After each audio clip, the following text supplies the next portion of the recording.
We finally did it, ladies and gentlemen of the tribe. I'm not talking about Friday. Yes, of course, we made it to the weekend, but we finally hit 10,000 subscribers. So I want to give you all a massive, massive thank you. Thank you so much for supporting me and my channel throughout the last 3 years. It's absolutely incredible for me to feel like I could hit 10k subs. And I'm only thinking, let's keep pushing for 20k, I think. Fantastic. Anyway, it is Friday. Bald-headed guys on your screen, so let's do some galactic challenges, shall we? Unfortunately, I'm very, very sorry.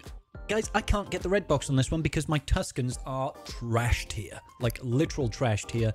So, unless you got some relic Tuskens going, minimum gear 12, I'd have to say. Mine are not minimum gear 12. You're not hitting that red box, but thankfully you don't need red box to make that happen. In fact, we can do it at like tier 6 with our Tuskens, which is where we're going to start. But let's talk about global modifier. The global modifier is decadence, and who doesn't enjoy a good bit of decadence? At the start of battle, all characters have their accuracy reduced by 15%. This is also known as the Jedi Master Kenobi modifier. Whenever we attack an enemy, whenever we gain an enema live in a recording, we gain a stack of collected wealth when we deal damage to an enemy, okay?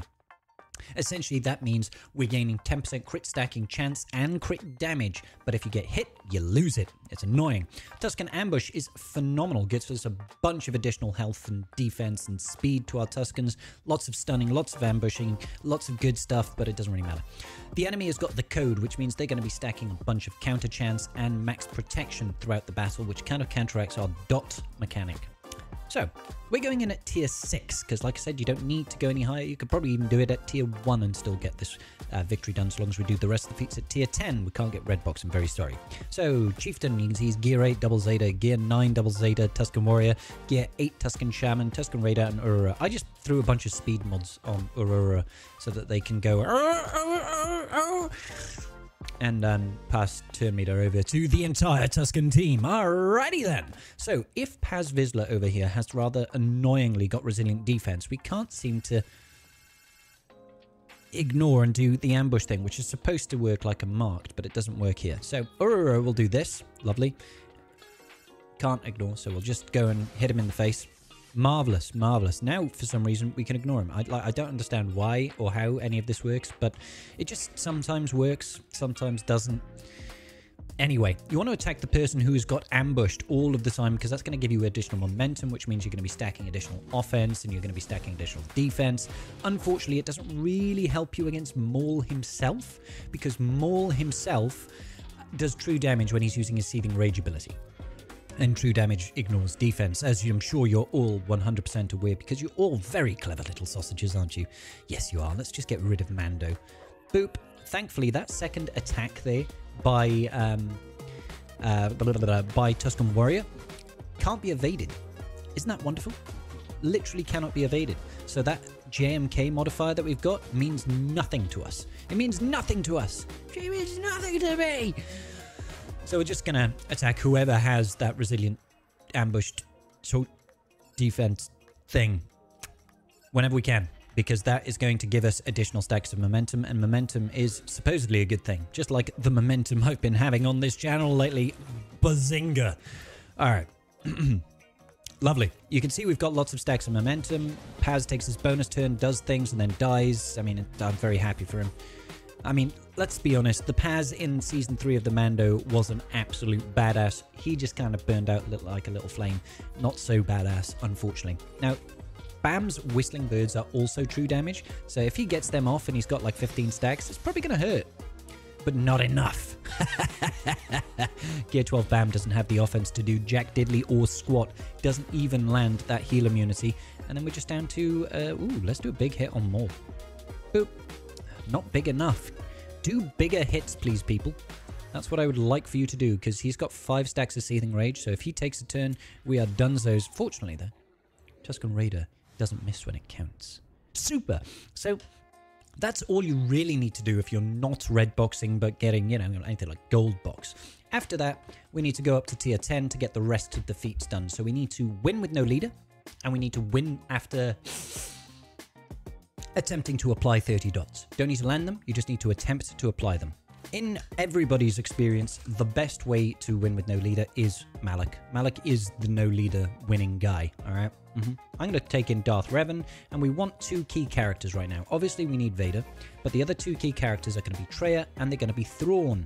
The reason I take in these 2 is very, very simple. Thrawn and Traya have Isolate and Fracture, respectively, which will control the enemy team, and it's very, very important. The turn order we do right now matters. It matters because I just realized I've got all my speed mods on, and that's probably going to completely mess up the turns that I'm about to do. Rip Fandango.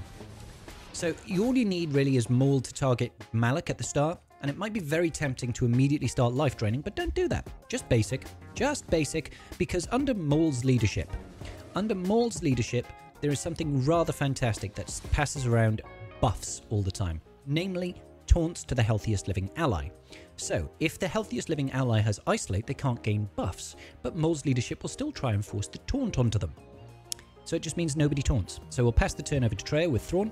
She will Isolate, decreasing the cooldowns on Thrawn, and then we just want to fracture Maul. Maul gets fractured, and then we want to destroy Maul as soon as possible. If we can destroy Maul, everybody will be so much happier. I'm going to throw the Force Crush over here on Django, and then we're going to use Culling Blade on OG Maul. Not OG Maul, just Maul. Just Maul. Ah, don't call to assist. Rude. Naughty. Bad Mandalorian. And then we'll just basic over here. And how are you taunting? Oh, no, you're not taunting. I got confused for a minute there, but it's okay. Alrighty. So once again, I'm going to throw Force Crush over here. That's most likely going to be all of our dots done. That's all of our dots done. We just want to focus on Maul now. We want to destroy him as soon as possible, because I don't want him taking a turn. Let's cull him. Oh, come on. So rude. So rude. Okay, we're still taunting with Malak, so I'm going to do the Force Lightning. There we go. Beautiful, beautiful, beautiful. Our next biggest threat really is Beskar Armor Mando, because his Whistling Birds and damage immunity in this instance can actually mess things up for us. So at this point, we've got damage immunity, I believe, on Beskar Armor Mando, but nobody else. We don't want to hurt Paz at all, because if he stops becoming the healthiest living ally, then we have got no means of preventing that taunt. So let's pass around with Vader here. And we're just going to basic with OG Mando. He's the one I fear the least, truth be told. Yeah, let's just get that tenacity down. And now we'll go back to destroying Bam. Bam is the biggest threat here. We could go into Merciless Massacre. Lovely. So just going to do basic there. Behave. And I'm going to throw the Force Crush over on Django. Beautiful. We'll Culling Blade on Beskar Armor Mando and deal no damage. And then we'll basic on Paz. And then basic back over to Beskar Armor Mando. We're now going to fracture him so he can't have any of his fun times. And we're going to go ham on Mando, because Mando is wrong. We really could have used them not missing our Malak, because I want Malak to be taunting. Let's decrease the cooldowns. Always try to decrease the cooldowns on Thrawn. The reason I'm saying Thrawn is because you want to be able to fracture at all opportunities. And we can then pass turn meter. Who should we pass turn meter to? I'll find Vader, because he has the highest amount of turn meter. We're just going to drop a Force Crush, even if it means we're going to get rid of that. We could now just fracture Django, because he does a lot of damage. Let's throw these things at you. And we'll use the Life Drain. Unfortunately, that does get him out of fracture, but things could be worse, I suppose. Lovely. Lovely jubbly. Let's focus on Django until he's gone. Bam died of sadness once. That's phenomenal. Stop dodging. That's the only problem with this JMK modifier. It chooses to make us miss our attacks far too frequently, if you ask me. Far too frequently. Let's just basic here. And then I'll throw the Force Crush out there. We could probably see off OG Mando. Beautiful. Don't like OG Mando in the slightest. Let's pass around a turn with DR right now. One tap. Come on, get the stun. We failed to get the stun, so fracture it is. And that should be Django Fett gone. Beautiful. Now, we want to finish off Paz Vizsla when he is fractured, ideally, because he takes a bonus turn at the end of when the turn he hits 1% health, right? And then he does a lot of damage. So let's decrease the cooldowns on Thrawn. And we just want to try to take it just a little bit easy, because we could life drain him there, and that would see him off. But we've got the fracture now. Fracture is done. All we need now is to kill Paz, and he will take his bonus turn, but he'll be fractured, so he can't do anything. And then we destroy him. And that will get you no leaders and dots and a beautiful weekend to look forward to, I guess, tribe. You're welcome. You can thank me by hitting that like button and subscribing as usual, because we've got 10,000 subs to go before we hit our 10k, 20k sub goal target. Amazing. Amazing. See you all in the very next video. Peace out. May the force be with you.